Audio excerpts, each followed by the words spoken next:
It all started on an unremarkable Tuesday morning in San Diego. I had just poured myself a cup of coffee and was settling into my favorite chair when my phone buzzed. It was a message from my daughter Anna's husband, Tom. At 30, Tom was a stoic, no-nonsense man, a former Marine turned accountant who rarely reached out unless something was serious. "Mr. Hendricks," his text read, "can we meet? It's important." I replied immediately. "Of course. What's wrong?" Tom called within seconds, his voice low and measured, but tinged with urgency. "I'd rather talk in person," he said. "Can I swing by this afternoon?" "Absolutely." I replied, my curiosity piqued, but not yet alarmed. My wife, Linda, was out for her yoga class, and the house was unusually quiet, a perfect setting for a private chat. Tom arrived a little past 1, dressed in his usual crisp attire. His 6 feet 2 inches frame seemed tenser than usual, his piercing blue eyes scanning the living room as if searching for invisible threats. I offered him a coffee, which he declined, and motioned for him to sit. "Is Anna okay?" I asked, my voice steady despite the growing concern. "She's fine," he said quickly. "This isn't about her. It's about Linda." That caught me off guard. Linda and Tom had always gotten along well. I leaned forward, suddenly alert. "What about Linda?" Tom exhaled sharply, clearly uncomfortable. "I wasn't sure if I should tell you this, but this morning I stopped by a Starbucks near my office downtown. I was grabbing a coffee before heading into work, and I saw Linda there." I frowned. "Okay. And she wasn't alone," Tom said, his voice dropping. "She was with a guy young, mid-20s, maybe 26 at most. They were sitting in a corner booth, leaning in close, talking in a way that didn't seem platonic." I felt a jolt of unease, but managed to keep my expression neutral. "What exactly did you see?" Tom rubbed the back of his neck. "I don't want to jump to conclusions, but it didn't look like a casual meeting. They were smiling a lot, touching hands briefly. I didn't approach them because, well, I didn't want to make a scene if it was innocent. But I thought you should know." I stared at him, my mind racing. Linda, my wife of 22 years, had always been dependable, loving, and loyal. Or so I thought. "Are you sure it was her?" I asked, though I already knew the answer. "I'm sure," Tom said firmly. I didn't want to assume the worst, but it didn't sit right with me. "I figured you'd want to hear it from me before you found out another way."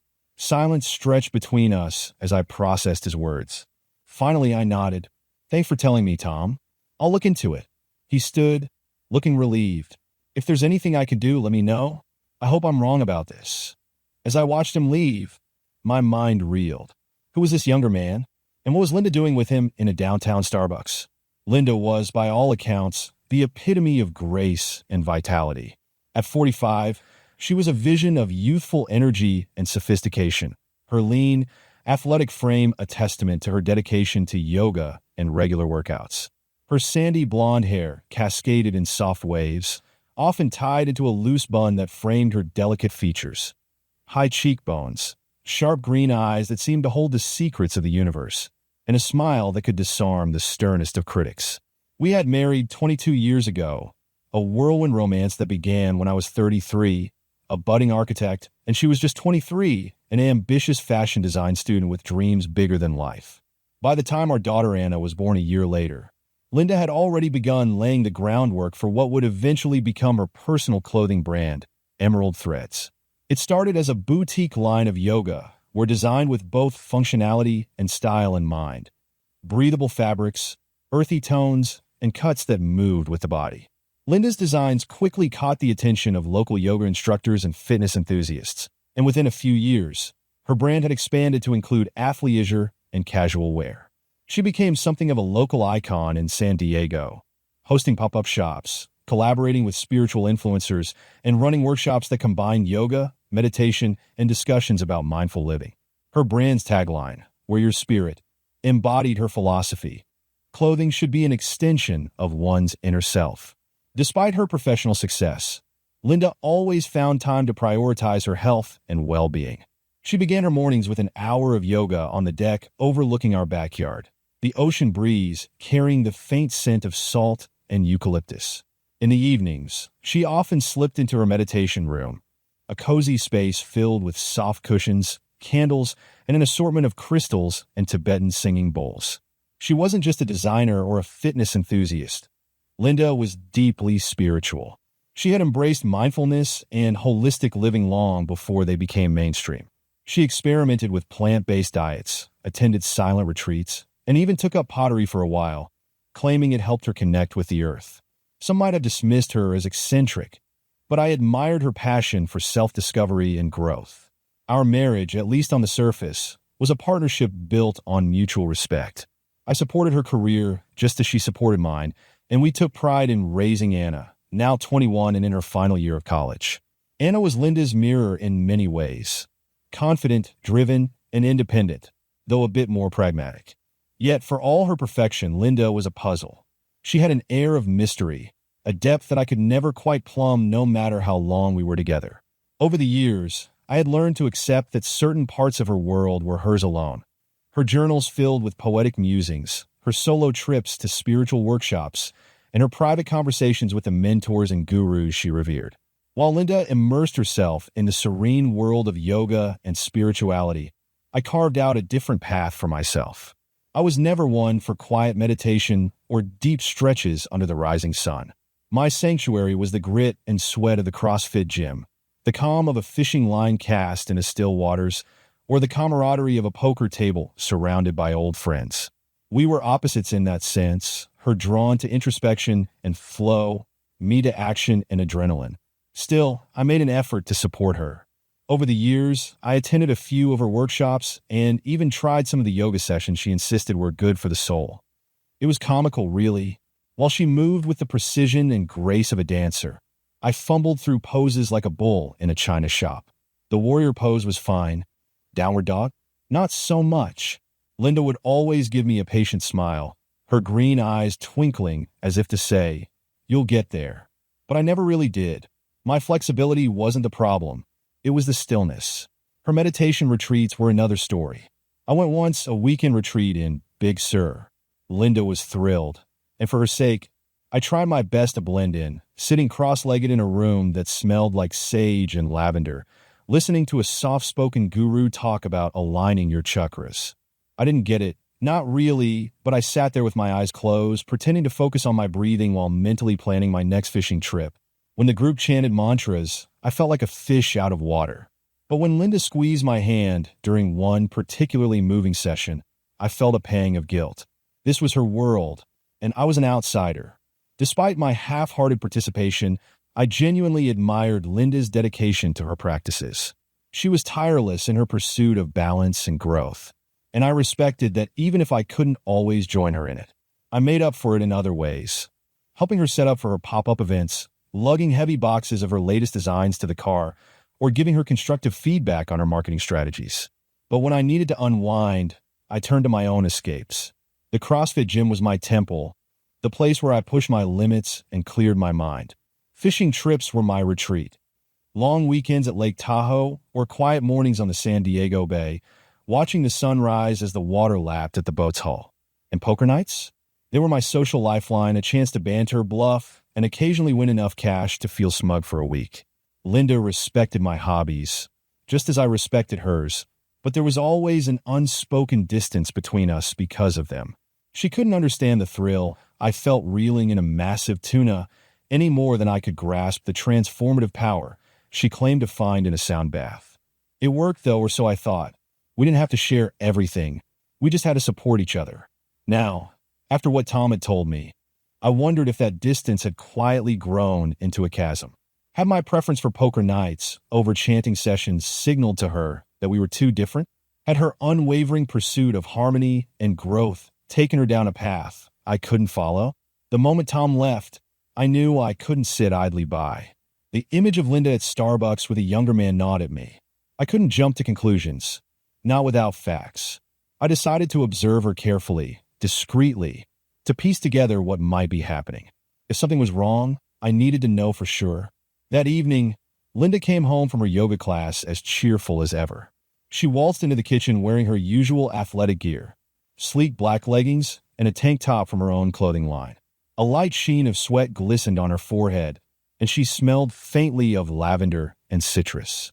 "Hey, babe," she said, leaning in to kiss my cheek. "How was your day?" "Same old," I replied casually, trying to mask the unease churning inside me. "How was yoga?" "Fantastic," she said, grabbing a bottle of water from the fridge. We had a guest instructor from Santa Monica. He specializes in breath work and trauma release. It was really eye-opening. I nodded, feigning interest. Linda's enthusiasm for her practice was infectious. But tonight, her words felt like a smokescreen. Was she genuinely excited about yoga, or was this part of a cover? As she rattled on about the session, I couldn't help but scan her movements. Did she seem nervous? Was there a flicker of guilt behind those sparkling green eyes? But no, Linda was her usual self, warm, animated, and perfectly at ease. If she was hiding something, she was doing a damn good job of it. The next day, I decided to dig deeper. While she was out meeting a supplier for emerald threads, I did something I'd never done in our 22 years of marriage. I went through her things. It felt wrong, invasive, but I told myself it was necessary. Her phone was locked, so I moved to her laptop, which she often left on the dining room table. I opened it and searched for anything unusual. Emails, messages, calendar entries, but everything seemed normal. Business emails, fashion orders, and workshop schedules. Nothing suspicious. Then I checked her social media. Her posts were all about yoga poses, motivational quotes, and her designs. Her messages were mundane. Chatting with her team, responding to customers, and planning her next line. I was beginning to feel foolish, like I was chasing shadows. Still, I decided to up my game. That afternoon, I placed a small voice-activated recorder in her car's center console. I hated myself for it, but I needed answers. Was she talking to someone privately during her drives? Making plans she didn't want me to know about? I also kept a closer eye on her routine. For the next few days, I paid attention to her every move. Did she seem distracted? Were her yoga sessions running longer than usual? Was she getting more dressed up for mundane errands? One evening, she mentioned heading downtown for a collaboration meeting with a boutique owner interested in carrying her line. I offered to join her, something I rarely did. I'll grab a coffee while you meet, I said, keeping my tone light. Linda hesitated just for a moment. That's sweet, but it might be boring for you. It's mostly business talk. That's okay, I said with a shrug. Il primiquinle. She smiled, but I caught a flicker of something. Was it irritation? Alarm? Next time, she said lightly. Tonight's just easier on my own. I let it slide, but that evening, after she left, I followed her. I stayed a few cars back, keeping my headlights dim. She drove downtown and parked near the same Starbucks Tom had mentioned. I watched from a distance as she went inside, dressed impeccably in a crisp white blouse and tailored jeans. She ordered a drink and sat in a booth near the window. A few minutes later, the young man Tom described walked in. He was tall, lean, and casually dressed in a fitted t-shirt and jeans. His hair was slightly tousled, and he had the kind of easy charm that made women glance his way. He smiled as he approached Linda, who stood to greet him with a hug, quick but undeniably affectionate. I gripped the steering wheel, my heart pounding. Who was he? What were they talking about? I couldn't hear anything from my car, but their body language was telling. They leaned in close as they talked, occasionally laughing, their heads tilted toward each other as if sharing secrets.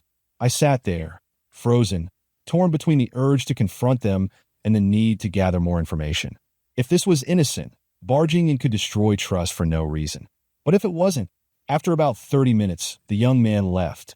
Linda stayed a little longer, finishing her drink and checking her phone before heading home. I followed her, keeping my distance, my mind a whirlwind of anger, confusion, and dread. Who was this guy? And what the hell was going on? The next morning, I woke up before Linda, still buzzing with the tension of what I had witnessed. She lay peacefully beside me, her face serene, as though the world had no trouble in store for her. I slipped out of bed quietly, made a pot of coffee, and reviewed the options in my mind. It was time to dig deeper. The first thing I did was retrieve the recorder from her car. I slipped into the garage, unlocked her vehicle, and removed the tiny device from its hiding place. My hands trembled slightly as I connected it to my laptop in the study, headphones in place to ensure no one else could hear. The recordings were a mixture of mundane phone calls, humming along to the radio, and brief, one-sided conversations, likely voice memos about her designs or meetings. It was all so ordinary that I began to feel foolish. Maybe I had overreacted to Tom's account and the Starbucks encounter. But then about halfway through, I heard something. A voice. A male voice. It was faint at first, muffled as if coming through a speakerphone, but it became clearer. "Tomorrow works for me," the man said, his tone casual but warm. "Same place?" Linda's reply was steady, almost businesslike. "Yes, but let's keep it quick. I don't want to draw attention." My stomach tightened. The same place? Was he referring to Starbucks? And what did she mean by draw attention? "Got it," the man said. "Looking forward to it." The conversation ended abruptly, leaving me with more questions than answers. Who was he? What was their connection? Was this some professional relationship that just happened to seem suspicious? Or was it something far worse? I spent the rest of the day monitoring Linda more closely than ever, but she went about her routine as usual. Yoga in the morning, a few hours in her studio working on new designs, and an evening call with a supplier. She was friendly, affectionate even, but I couldn't shake the sense that she was hiding something. The following day, I decided to tail her again. She left the house mid-morning, dressed in her typical polished yet casual style. Fitted jeans, a flowing green blouse, and sandals that looked both fashionable and comfortable. I followed at a safe distance, making sure to keep my car out of sight. Sure enough, she drove downtown and parked in the same lot near the Starbucks. This time, she didn't go inside. Instead, she walked a block to a small co-working space. A sleek, modern building with floor-to-ceiling windows that let in an abundance of natural light. I parked nearby and waited. About 15 minutes later, the young man from Starbucks arrived, carrying a leather messenger bag slung over his shoulder. He entered the building without hesitation. It didn't feel like a casual coffee meeting anymore. I needed to know what was happening inside. I noticed a cafe across the street that had a clear view of the building's entrance. I parked my car, ordered a coffee, and set up at a table by the window. From there, I watched, my eyes fixed on the glass doors of the co-working space. After about an hour, the young man emerged, alone. He looked relaxed, checking his phone before walking briskly down the street. I debated following him, but decided to stay put and wait for Linda. Another 20 minutes passed before she appeared, her expression neutral, a folder tucked under her arm. When she got in her car, I made a quick decision. I'd already pushed the boundaries of trust and privacy, but this was bigger than my guilt. I needed answers. I followed her home, then made a detour downtown to check out the co-working space. Inside, I found a receptionist seated behind a sleek desk. She looked up with a friendly smile. "Can I help you?" "Yes," I said, trying to sound casual. "I'm looking to rent a space for my wife's small business." She mentioned she met someone here. Young guy, leather bag. "Does that ring a bell?"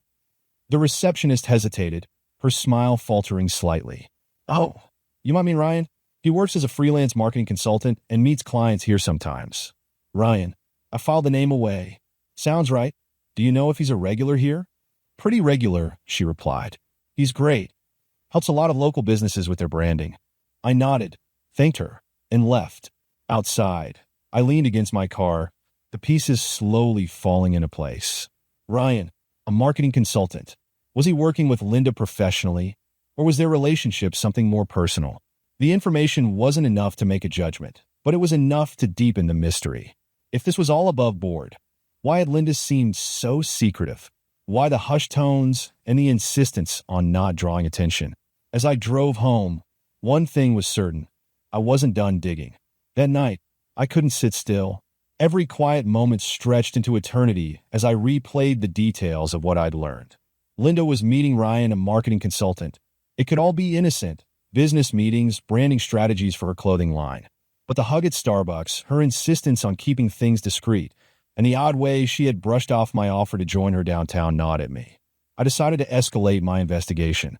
The next morning, Linda announced that she had a meeting scheduled at her studio with one of her seamstresses and then planned to visit a few boutiques downtown. She mentioned it casually over breakfast, sipping her green smoothie as if everything was perfectly ordinary. I smiled and nodded, hiding the churn of thoughts behind a neutral expression. After she left, I waited for about 20 minutes before grabbing my keys and heading out. I parked a block from her studio, a small, airy space she rented in the Gaslamp Quarter. Through the large windows, I could see her inside, talking with a woman I recognized as one of her employees. They were sorting through fabric samples and discussing something animatedly. It looked normal, professional. Maybe I was imagining things, but I wasn't done. I parked myself at a nearby coffee shop with a direct view of the studio, nursing a black coffee as I watched.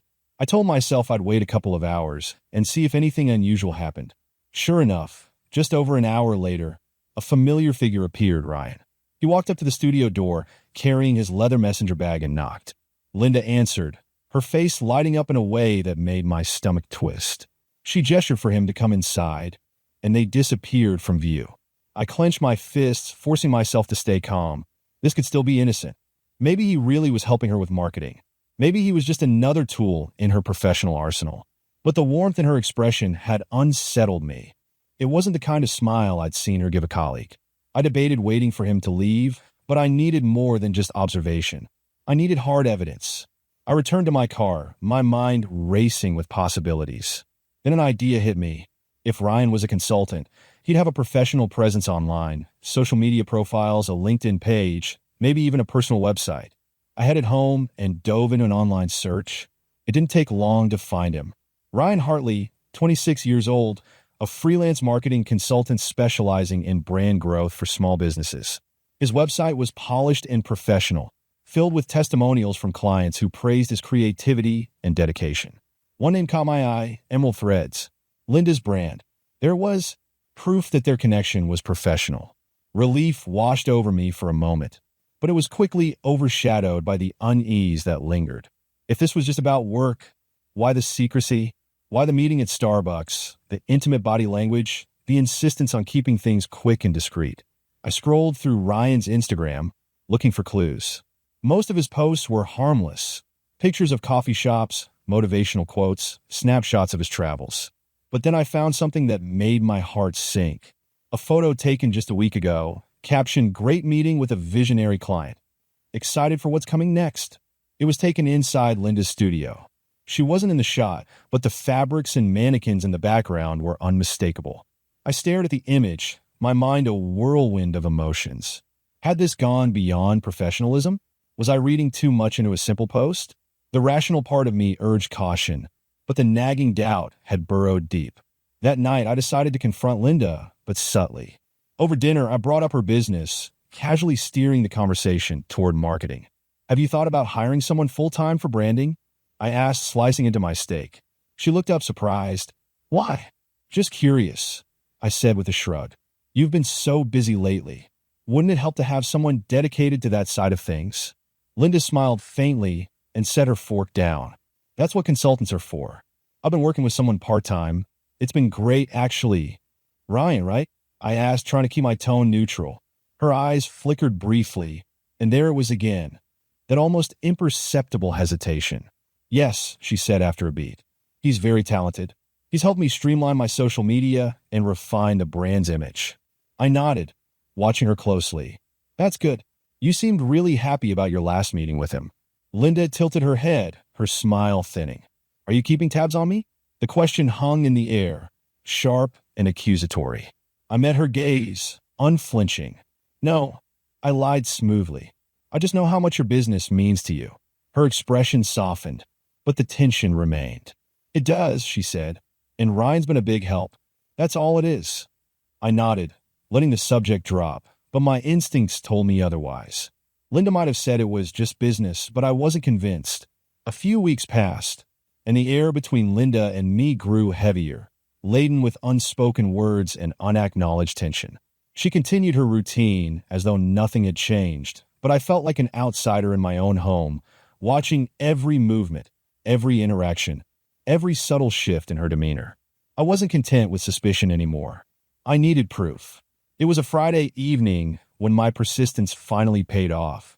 Linda had mentioned earlier that week she'd be spending the evening at her studio, finalizing plans for a boutique launch. She kissed me on the cheek before she left, her scent, lavender and citrus, lingering in the air. Don't wait up, she said lightly. It might be a late night. I nodded, smiling tightly. Take your time. Once she was out the door, I grabbed the spare key to her studio, a copy I'd made without her knowing, and followed her downtown. I parked discreetly in the lot behind the building and waited, my heart thudding in my chest as I watched the lights flicker on inside. Through the large windows, I could see her moving about, adjusting fabrics, her phone glowing faintly in her hand. It looked innocent enough, just Linda at work. But then, a little past 8 p.m., Ryan arrived. He strolled in with his messenger bag slung over his shoulder, wearing the same confident, easy smile I'd seen before. Linda greeted him at the door, and they exchanged a hug that lingered a beat too long. She led him inside, and I watched as they moved further into the studio, out of view. This was it. I couldn't just sit in my car and wonder anymore.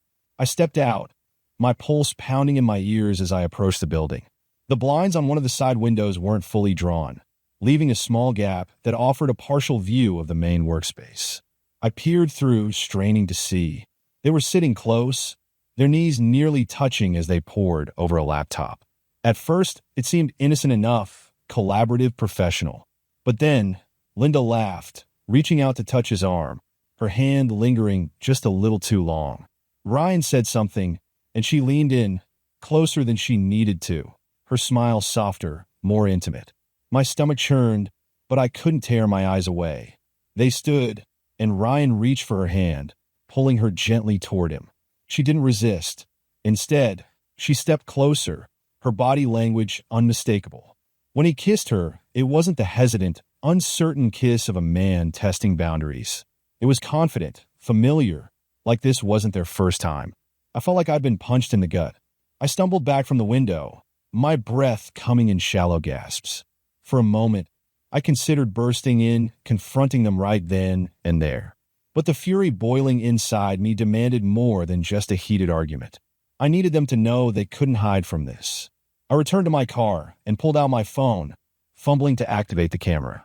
I circled back to the window, careful to stay out of sight, and began recording. The angle wasn't perfect, but it was enough. Enough to capture the way they held each other, the way her hands moved to his chest, his fingers brushing her hair. Enough to destroy any doubt about what was happening. After a few minutes, I couldn't take it anymore. I left, driving aimlessly through the city, my knuckles white against the steering wheel as I tried to process what I'd just seen. The woman I'd loved for 22 years, the mother of my child, was in there, betraying everything we'd built together. I didn't sleep that night. When Linda returned home, she slipped into bed beside me as if nothing had happened, her breathing soft and steady as she fell asleep. I lay awake, staring at the ceiling, the weight of her betrayal pressing down on me like a physical force. The next morning, I reviewed the footage. The video was grainy, but the truth was undeniable. There they were, Linda and Ryan, caught in the act. My hands shook as I transferred the files to my laptop, creating backups, ensuring I wouldn't lose the proof that would end our marriage. I didn't waste much time.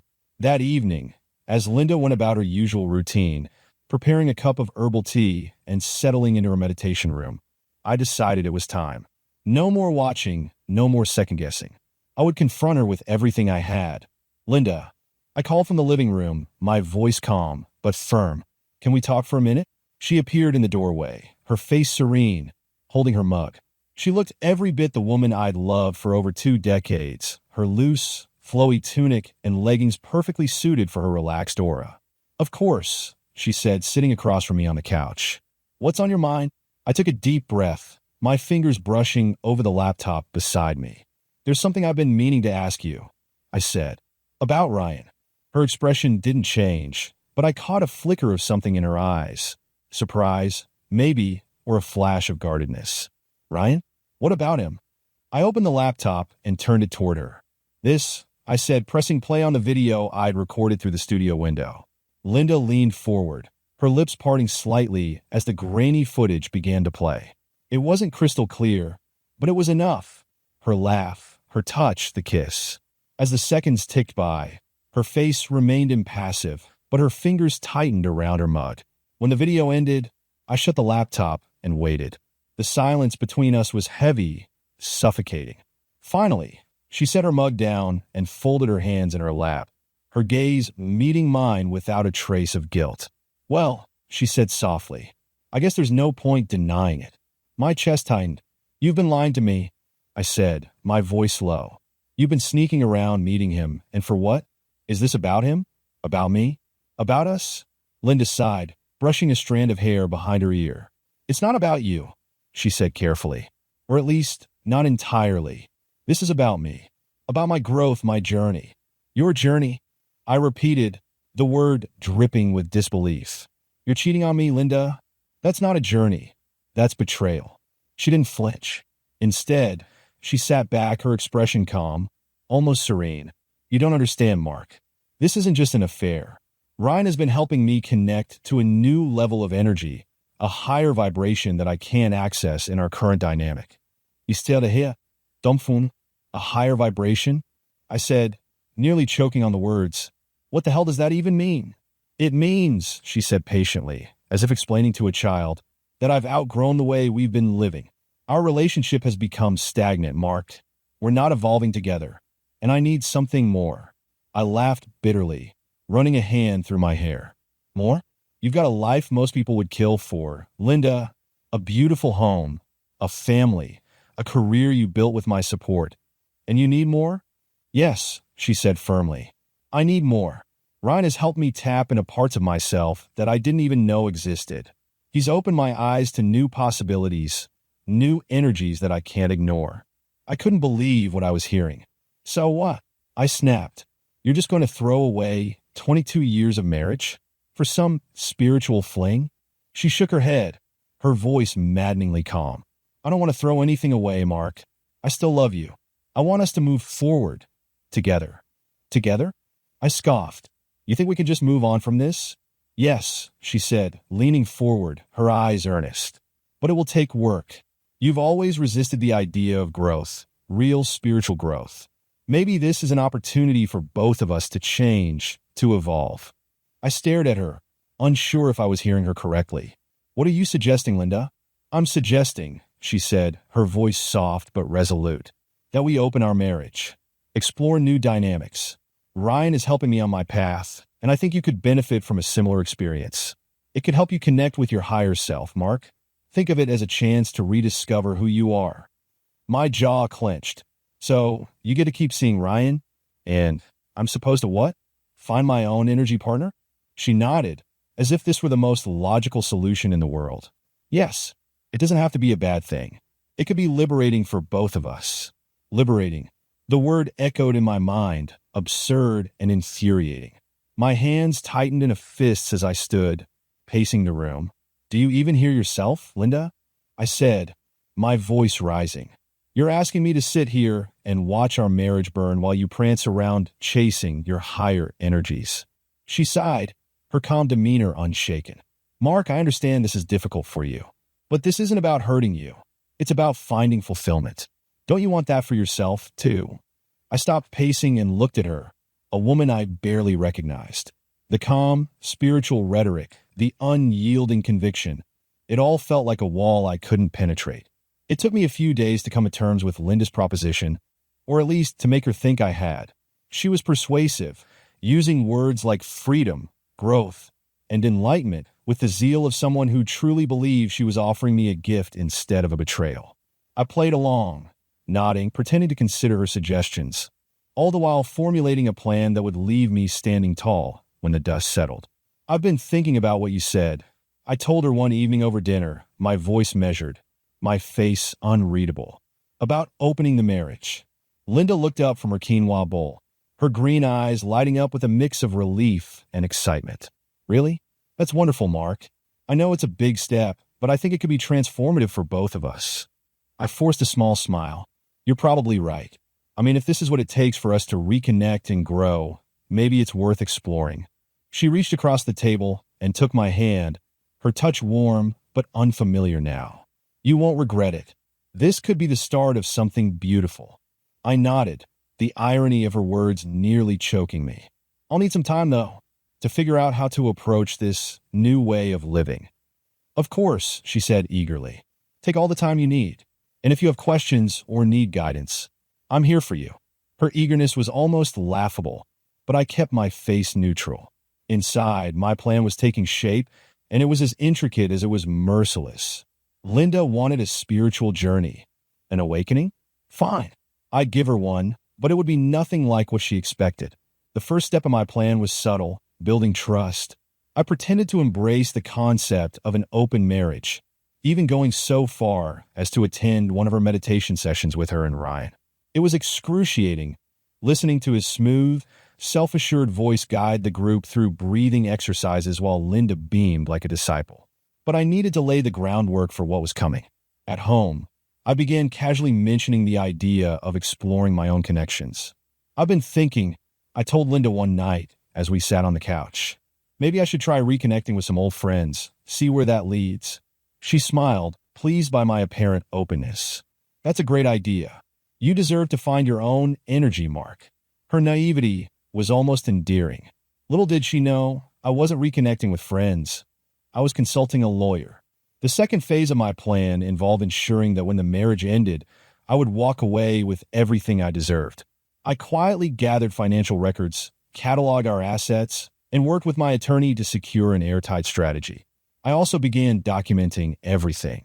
Every meeting with Ryan, every night Linda spent at her studio, every text and email that hinted at her relationship with him. The video I'd taken through the studio window became part of a growing file of evidence that would leave no room for her to deny her infidelity. The final stage of my plan was the most delicate, creating the perfect moment to reveal everything and end our marriage on my terms. I chose our upcoming anniversary dinner for the occasion. Linda had suggested a quiet evening at home, but I insisted on something grand. A private room at her favorite restaurant, complete with candles, champagne, and a carefully chosen playlist of her favorite soft jazz tracks. On the day of the dinner, I dressed impeccably, tailored suit, polished shoes, even a fresh shave. Linda arrived looking radiant in a sleek, emerald green dress that complimented her eyes. She was glowing, and for a moment, I almost felt a pang of regret for what I was about to do. But then I remembered the betrayal, the lies, and the smirk on Ryan's face when he kissed her. We toasted to 22 wonderful years, her glass clinking against mine with a delicate chime. She leaned in, her smile warm and sincere. "This feels good, doesn't it? Like we're on the verge of something amazing." I nodded, setting my glass down. "It does. And speaking of amazing, I have something to share with you." Her eyes widened slightly, intrigued. "Oh, what is it?" I pulled out an envelope from my jacket and slid it across the table. "Consider it a celebration of our journey," I said, my tone calm and measured. She opened it, her brow furrowing as she pulled out a stack of printed photos, still frames from the video of her and Ryan at the studio. Behind the photos was a detailed summary of our financial arrangements, meticulously compiled by my lawyer. Her face paled, her hands trembling slightly as she flipped through the pages. "Mark," she whispered, her voice cracking. "What is this?" "This," I said, leaning back in my chair, "is my way of saying goodbye. You wanted freedom, Linda? Now you have it. These documents detail everything. Your infidelity, your breach of trust, and my conditions for our divorce. You'll find they're very fair, considering the circumstances." She stared at me, speechless, tears pooling in her eyes. For once, her calm, composed demeanor was shattered. "I supported you," I continued, my voice steady. "I gave you everything, and you threw it away for some high-energy nonsense. You wanted to open our marriage? Well, I'm opening it all the way to the lawyers, the courts, and anyone else who needs to know what really happened." Linda opened her mouth to speak, but no words came. I stood, buttoning my jacket. "Enjoy the rest of your evening," I said, placing enough cash on the table to cover the bill. "You'll be hearing from my attorney." The divorce proceedings were swift and decisive. My lawyer ensured that the airtight case we built left Linda little room to negotiate. The evidence of her affair with Ryan, coupled with her admission to wanting an open marriage, painted a clear picture of betrayal. She fought back, of course, arguing that her spiritual awakening was a natural evolution, not a betrayal. The judge didn't see it that way. By the end, I walked away with half of everything: our house, our savings, and most importantly, half of her business. Emerald Threads, her pride and joy, was now just as much mine as hers. At first, she balked at the idea of splitting the company, but I knew its value and insisted. If she wanted to pursue her energies with Ryan, she'd do it with half the resources she'd once had. The irony wasn't lost on me as I started managing my share of her business. I knew nothing about fashion, but I didn't have to. I hired a savvy consultant who streamlined operations and even made the brand more profitable. Linda had to watch as Emerald Threads flourished under my co-ownership, a painful reminder of what her choices had cost her. Breaking the news to Anna and Tom was another challenge altogether. I decided to invite them over for dinner one evening, prepared to lay everything on the table. Linda had been distant with Anna since the divorce began, likely hoping to spin her own narrative. I wanted Anna to hear the truth from me. When they arrived, I greeted them warmly, trying to mask my nerves. We sat in the living room, the air thick with unspoken tension. After a few pleasantries, I dove in. I need to tell you both something important. I began, my voice steady but firm. Your mother and I are getting divorced. Anna froze, her fork halfway to her mouth. Tom, ever the stoic, frowned but said nothing. What? Why? Anna finally asked, her voice shaky. You and Mom always seemed solid. I took a deep breath. I thought we were. But your mom, she made some choices that I couldn't accept. She had an affair, Anna, with a younger man, a marketing consultant she hired for her business. Anna's face turned pale, her hand trembling as she set her fork down. You're serious? She whispered, her eyes searching mine for any hint of doubt. I am, I said. I caught her in the act. I gave her a chance to explain, and she told me she wanted to explore new energies and suggested opening our marriage. I couldn't live with that. Tom sat forward, his expression hard. I knew something was off, he said, shaking his head. I saw her with that guy at Starbucks and told you about it. But I didn't think it would come to this. Anna buried her face in her hands, her shoulders shaking. I don't understand, she said, her voice muffled. Why would she do this? What about us? What about our family? She believes she's on some kind of spiritual journey, I said bitterly. But the reality is, she put herself above all of us. Above me, above you. Tom placed a reassuring hand on Anna's shoulder, but his expression was grim. I hate to say it, but I'm not surprised, he said quietly. She's always been so focused on her own world, her business, her practices. Maybe this was bound to happen. Anna shot him a glare. That's not fair, Tom. She's my mom, and she hurt your dad, Tom said evenly. You can love her and still admit she did something wrong. The room fell silent, the tension thick. I reached out and placed a hand on Anna's knee. I know this is hard to hear, I said gently, but I didn't want you to find out from someone else. You deserve to know the truth. Anna wiped her eyes and nodded.